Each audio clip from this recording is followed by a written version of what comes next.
Bonjour à tous et bienvenue pour ce premier Vendée Briefing en direct des Sables d'Olonne, mais en extérieur, puisqu'à cause de la tempête qui a soufflé sur tout l'ouest de la France, eh bien nous n'avons pas pu installer notre studio aujourd'hui. Donc un Vendée Briefing un petit peu spécial avec le ponton du Vendée Globe derrière, où on attend évidemment les premiers concurrents la semaine prochaine, jeudi 19. Mais dans quel ordre?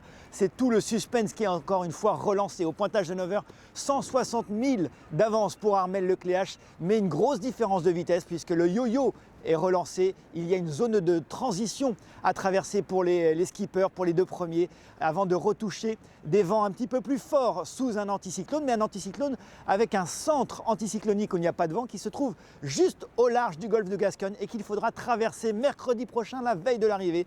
Donc la tension sera encore une fois au maximum. Le suspense est une nouvelle fois relancé dans cette course incroyable entre les deux premiers concurrents de ce Vendée Globe. L'autre information du matin, c'est le passage de l'équateur pour Yann Eliès et Jean-Luc Ham à une demi-heure d'écart, minuit 45 et 1h15. Ils ont basculé dans l'Atlantique Nord.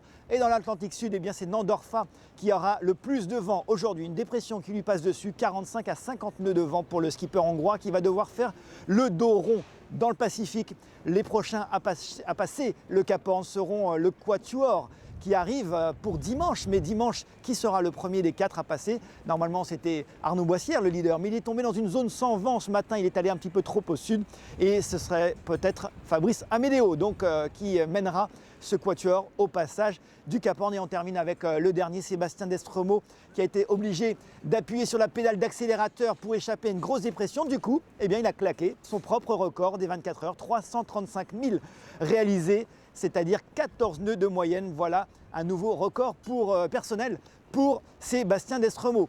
Pas de Vendée Live ce midi à cause de la tempête qui ne nous a pas permis d'installer notre studio. On se retrouve à 18h pour un Vendée Flash plus traditionnel. Et évidemment, on vous attend nombreux demain, samedi 14, pour l'ouverture du village et notre premier Vendée Live des Sables d'Olonne et en public. Bonne journée à tous.